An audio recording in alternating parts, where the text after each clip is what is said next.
MK global की chief economist, हमारे साथ माधवी अरोरा है। दो बहुत इंपॉर्टेंट इश्यूज हैं जेंटलमैन, इस पे बात करना जरूरी है, फिर हम आपके पास वापस आते हैं स्टॉक स्पेसिफिक कॉल्स के लिए।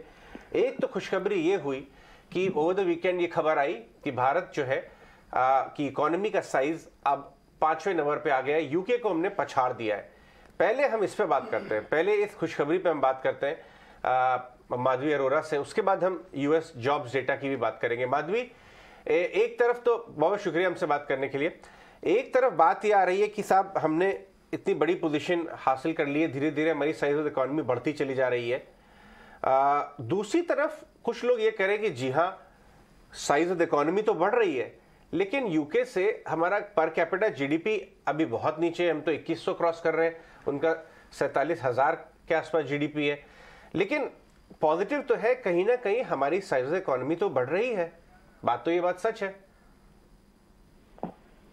या आई एग्री। सो एसेंशियली जब आप इस तरह का बात करते हैं कि कैसे इकोनॉमी रिलेटिवली बढ़ रही है, पहली बात तो ये नॉमिनल जीडीपी की बात कर रहे हैं, और दूसरी बात, as you rightly said, I think per capita is a right indicator to see. Obviously India is a growing population economy, Europe is going through a declining aging working population, so that trend will be seen any which way in terms of the growth which will come in emerging space versus the developed space.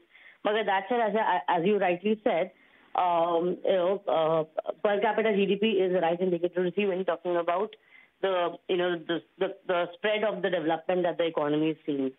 So there I think हम कई Asian country से बहुत पीछे हैं। Size की वजह से number दिखता है बड़ा, बट अदरवाइज हम लोग बहुत पीछे हैं इन टर्म्स ऑफ डेवलपमेंट इंडिकेटर्स। आप बोल रहे हैं कि हम बहुत पीछे हैं, और मैं सुन रहा हूँ कि अभी बहुत स्कोप है एक्सपैंड करने का।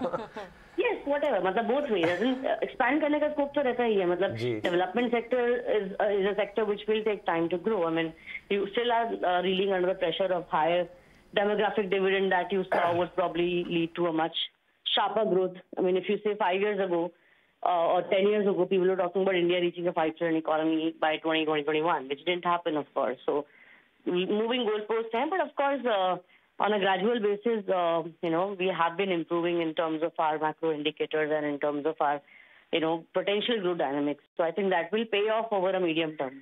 दूसरी बात ये भी है कि मार्केट कैप, जी हाँ, जीडीपी में हमारा शेयर ग्लोबली बढ़ रहा है, ये बात सच है।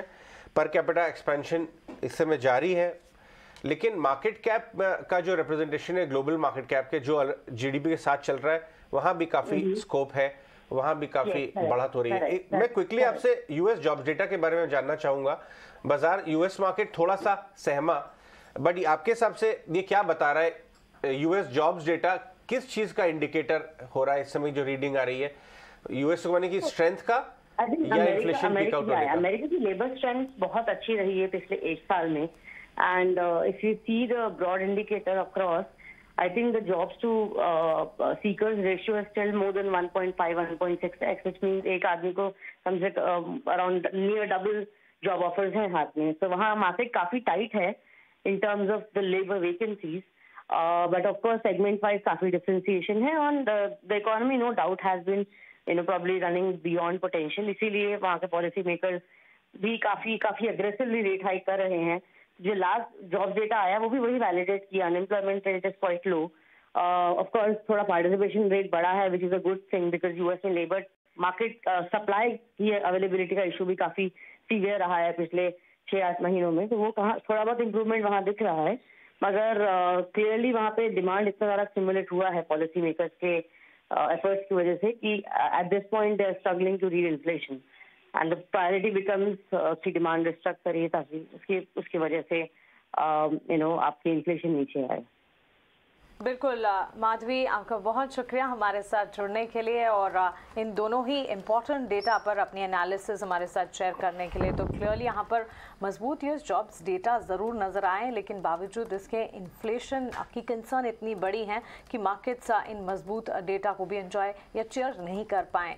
और भारतीय बाजार के लिए अपने सेंटिमेंट्स ढेर सारे हैं और अर्थव्यवस्था के मामले में 5वें पायदान पर भारत का मार्केट या कह सकते हैं भारत देश जो है वो पहुँच चुका है, which is a big positive for us. और इन दोनों ही मुद्दों पर माधवी से हमने विस्तार से बातचीत की। लेकिन